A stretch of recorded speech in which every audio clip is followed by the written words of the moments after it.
तर पुण्यामध्ये राजकीय समीकरणांची गुंतागुंत कमी होण्याचं नावच घेत नाहीये. अजितदादांची राष्ट्रवादी शरद पवारांच्या राष्ट्रवादीसोबत जाणार आहे, पण त्याला राशप म्हणजेच राष्ट्रवादी शरद पवार मधल्या काहींचा विरोध आहे. अजितदादा मवियासोबत जाणार, त्याला ठाकरे सेनेचा विरोध आहे. अजितदादा काँग्रेसलाही सोबत बोलवत आहेत, त्याला काँग्रेसमधल्या काहींचा विरोध आहे.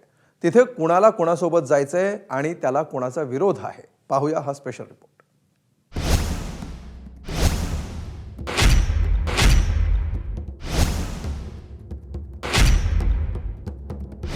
पुण्यात अजित पवार आणि शरद पवारांच्या राष्ट्रवादीत दिवसागणिक समीकरणं बदलत आहेत. मंगळवारी तर दोन्हीकडच्या कार्यकर्त्यांच्या दिवसाची सुरुवात वेगवान घडामोडींनी झाली.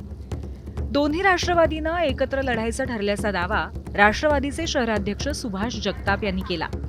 25 किंवा 26 डिसेंबरला दोन्ही राष्ट्रवादीची युती जाहीर होईल अशी घोषणाच त्यांनी केली. शरद पवारांच्या राष्ट्रवादीच्या घड्याळ चिन्हावर लढण्यासाठी ते आग्रही होते, हे विशेष. रात्री दोन्ही गटाचे आमचे राष्ट्रवादी काँग्रेस पक्षाचे एकत्र बसलो होतो आम्ही, आणि त्याच्यामध्ये समंजसपणाने एकमेकांच्या मदतीने दोघांनी एकत्र लढायचं इथपर्यंत आमची रात्री चर्चा झालेली आहे. अजितदादांसोबत जाण्यावरून शरद पवारांच्या राष्ट्रवादीमध्ये पुण्यात 2 गट पडलेले आहेत. त्यातही प्रशांत जगताप यांचा एकत्र येण्याला तीव्र विरोध आहे. अजित पवार महायुतीसोबत सरकारमध्ये असताना त्यांच्याशी आघाडी कशी करायची असा प्रश्न त्यांनी विचारला. त्यांच्याच पक्षाच्या अंकुश काकडे यांनी तुतारीवर लढण्याचा प्रयत्न असल्याचं सांगितलं. तसंच दादांनी फुले शाहू आंबेडकरी विचारधारा सोडली नसल्याचं प्रमाणपत्रही देऊन टाकलं. सन्मान्य अजितदादांच्या बरोबर मी 24 वर्ष काढली. दादांचं माझं कुठंही काही क्रॉस झालं नाही. दादांच्याबद्दल काल आज उद्याही कायम मनाच्या कोपऱ्यामध्ये ती इज्जत आणि आदर नक्की आहे. मी त्यांचा कालही शत्रू नव्हतो, आजही नाही, उद्यासुद्धा नसेल. दादांचा पक्ष हा आजही टिल टुडे महायुतीतला एक प्रमुख घटक पक्ष आहे. असं असताना आपण BJPच्या विरोधात मतं मागताना नेमकं लोकांना काय पटवून द्यायचं किंवा पुणेकरांसमोर काय लॉजिक मांडायचं हा प्रश्नचिन्ह निर्माण होतोय. आमचं अस्तित्व वेगळं हे राहणारच आहे. त्यांचं अस्तित्व ते वेगळं राहील. निवडणुकीपुरती आमची ही आघाडी आहे. म्हणजे करताना तुम्ही विचारधारा सोडताय असं ते म्हणतात. नाही, अजितदादांची सुद्धा फुले शाहू आंबेडकरी विचारधारा आहे. आमची फुले शाहू भाजपसोबत सत्तेमध्ये आहेत ना, पण त्यांनी विचारधारा कुठे सोडली आहे? पुण्यातील घडामोडींवरती सुप्रिया सुळे यांनी नेहमीप्रमाणेच पॉलिटिकली करेक्ट प्रतिक्रिया दिली. त्यांचे प्रदेशाध्यक्ष शशिकांत शिंदे यांनी मात्र अजितदादांना सोबत घेण्यासंदर्भात निर्णय होऊ शकतो असं थेट सांगून टाकलं. पण प्रत्येकाचं एक मत असतं. आमचा पक्ष हा अतिशय लोकशाही पद्धतीने चालतो. त्याच्यामुळे प्रत्येक नेता, पदाधिकारी, कार्यकर्ता याच्याशी चर्चा केली जाईल आणि जो काय निर्णय पक्ष घेईल तो सगळ्यांना कॉन्फिडन्समध्ये घेतल्याशिवाय कुठलाही निर्णय होणार नाही. मी तुम्हाला नेहमी सांगितलं आहे, पहिला देश, मग राज्य, त्याच्यानंतर पक्ष आणि त्याच्यानंतर कुटुंब. कुठल्याही प्रोफेशनल व्यक्तीला नाराज व्हायचा कुठलाही अधिकार नसतो. पुणे आणि पिंपरी चिंचवडला मी ज्या बैठका घेतल्या होत्या त्यावेळेला मतं जाणून घेण्याच्या संदर्भातला निर्णय घेतला असता पक्षामधल्या बऱ्याच पदाधिकाऱ्यांचं आणि इच्छुकांची मतं अशी होती की आपल्याला अजितदादा गटाबरोबर पुणे आणि पिंपरी चिंचवडमध्ये आघाडी करणं गरजेचं आहे. तशा पद्धतीची काल चर्चा झाली. म्हणजे आमच्या लोकांना कुठेही अन्याय होणार नाही अशा प्रकारच्या उमेदवारीवर एकमत करून आघाडी करण्याच्या संदर्भातला निर्णय हा होऊ शकतो. अजितदादांच्या वतीने प्रदेशाध्यक्ष सुनील तटकरे यांनी भूमिका स्पष्ट केली. भाजप सेनेसोबत न लढण्याचं लॉजिक सुद्धा त्यांनी पुन्हा सांगितलं.